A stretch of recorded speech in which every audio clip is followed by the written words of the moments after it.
കർത്താവിനാൽ സ്നേഹമുള്ളവരെ, വചനവയലിലെ പ്രഭാതത്തിൽ നാം ധ്യാനിക്കുന്ന വേദഭാഗം സംഖ്യാപുസ്തകം 12-ാം അധ്യായം 7 മുതലുള്ള തിരുവചനങ്ങൾ. മോശയുടെ കാര്യത്തിൽ അങ്ങനെയല്ല. അവനെ എൻ്റെ ഭവനത്തിൻ്റെ എല്ലാ ചുമതലയും ഏൽപ്പിച്ചിരിക്കുന്നു. അവ്യക്തമായിട്ടല്ല, സ്പഷ്ടമായി മുഖാഭിമുഖം അവനുമായി ഞാൻ സംസാരിക്കുന്നു. അവൻ കർത്താവിൻ്റെ രൂപം കാണുകയും ചെയ്തിരിക്കുന്നു. അങ്ങനെയിരിക്കെ എൻ്റെ ദാസനായ മോശയ്ക്കെതിരായി സംസാരിക്കുവാൻ നിങ്ങൾക്ക് എങ്ങനെ ധൈര്യം വന്നു?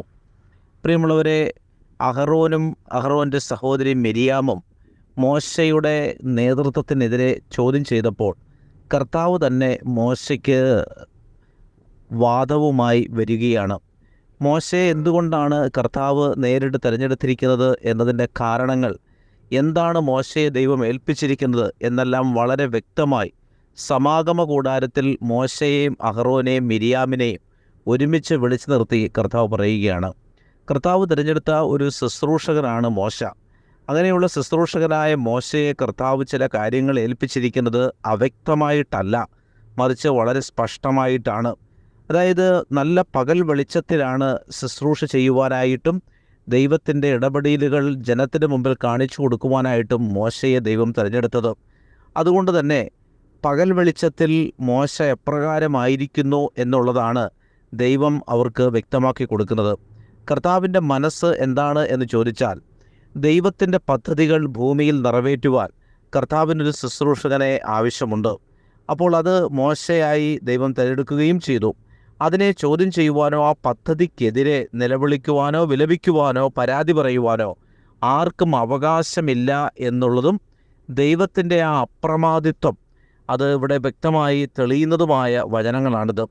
അപ്പോൾ മോശയെ കർത്താവ് ഏൽപ്പിച്ചിരിക്കുന്നതും മോശയോട് കർത്താവ് സംസാരിക്കുന്നതും അവ്യക്തമായിട്ടല്ല, മറിച്ച് വ്യക്തമായിട്ടാണ്. അതുകൊണ്ട് ദൈവ ശുശ്രൂഷകർ, അത് ദൈവം അവരെ വിളിച്ചിരിക്കുന്നത് വളരെ വ്യക്തതയോടുകൂടിയാണ് എന്ന് നാം പ്രത്യേകം മനസ്സിലാക്കണം. വ്യക്തമായൊരു സ്വരം അതിന് പിന്നിലുണ്ട്, വ്യക്തമായൊരു നിയോഗം അതിന് പിന്നിലുണ്ട്. അതുകൊണ്ട് നാം ഒരിക്കലും ദൈവ ശുശ്രൂഷകരെ അപഹസിക്കുവാനോ പരിഹസിക്കുവാനോ അവർക്കെതിരായി ആക്രോശിക്കുവാനോ പാടില്ല. സ്നേഹപൂർവമായി അവരെ തിരുത്തുവാനായിട്ട് നമുക്ക് സാധിക്കും, അവർക്ക് വേണ്ടി പ്രാർത്ഥിക്കുവാനും നമുക്ക് സാധിക്കും.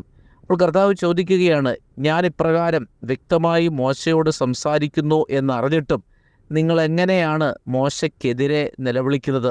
മോശയ്ക്കെതിരായി നിങ്ങൾ ചിന്തിക്കുന്നത് എങ്ങനെയാണ്? അപ്പോൾ എന്തുകൊണ്ട് നിങ്ങൾ ഈ കാര്യത്തിൽ മോശയ്ക്കെതിരെ സംസാരിക്കാൻ നിങ്ങൾക്കൊരു ഭയമില്ലാതെ പോയത് എന്തുകൊണ്ടാണ്? കർത്താവ് അവർക്കെതിരായി ജ്വലിച്ചുവെന്നും അവിടുന്ന് അവരെ വിട്ടുപോയി എന്നും നാം മനസ്സിലാക്കുന്നു. പ്രിയമുള്ളവരെ, ദൈവ ശുശ്രൂഷകരോട്, പ്രത്യേകിച്ച് ദൈവ ശുശ്രൂഷ ചെയ്യുവാൻ ദൈവം വിളിച്ച് ഏൽപ്പിച്ച പൗരോഹിത്യത്തോട് അവർക്ക് നിരവധി കുറവുകളുണ്ട് എന്നുള്ള കാര്യം വളരെ വാസ്തവമാണ്. കാരണം ബലഹീനരായ മനുഷ്യരെയാണ് ദൈവം എപ്പോഴും തിരഞ്ഞെടുക്കുന്നത്. മോശയെ തിരഞ്ഞെടുത്തപ്പോഴും അവന് വിക്കുണ്ടായിരുന്നു. അവനൊരു ചെറുപ്പത്തിൽ അവനൊരു കൊലപാതകി കൂടിയായിരുന്നു. അങ്ങനെയുള്ളൊരു മോശയാണ് ദൈവം തൻ്റെ വലിയ ശുശ്രൂഷകൾക്കായി തിരഞ്ഞെടുക്കുന്നതും വളരെ വ്യക്തമായി സംസാരിക്കുന്നതും എന്നിരിക്കെ, നാം കാണുന്ന ദൈവ ശുശ്രൂഷകർ, പ്രത്യേകിച്ച് പുരോഹിതന്മാർ, അവരോടൊപ്പമായിരിക്കുക എന്നുള്ളത് വളരെ പ്രധാനപ്പെട്ട കാര്യമാണ്.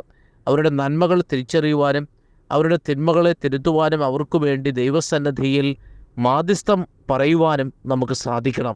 ദൈവ ശുശ്രൂഷക്കെതിരെ നാം നിലവിളിച്ചാൽ അത് ദൈവസന്നിധിയിൽ തന്നെ നീതീകരിക്കാനാകാത്തൊരു കുറ്റമാണെന്നും കർത്താവ് അവരെ വിട്ടുപോകുമെന്നും വചനം ഓർപ്പിക്കുന്നു. അതുകൊണ്ട് ഈ ഒരു മനോഭാവം നമ്മുടെ ഉള്ളിലുണ്ടായിരിക്കണം. ദൈവ ശുശ്രൂഷകളെയും ദൈവ ശുശ്രൂഷകരെയും നാം ബഹുമാനിക്കുകയും ദൈവം അവർക്ക് കൊടുത്തിരിക്കുന്ന ആ വലിയൊരു അധികാരത്തെയും അവരുടെ ഉത്തരവാദിത്വത്തെയും നാം പ്രോത്സാഹിപ്പിക്കുകയും ആദരിക്കുകയും ബഹുമാനിക്കുകയും ചെയ്യുന്നതാണ് ദൈവികമെന്നും കർത്താവ് ഓർപ്പിക്കുന്നു. കർത്താവ് നമ്മുടെ ദിവസത്തെ അനുഗ്രഹിക്കട്ടെ. സ്നേഹപൂർവ്വം ആദർശിച്ച്.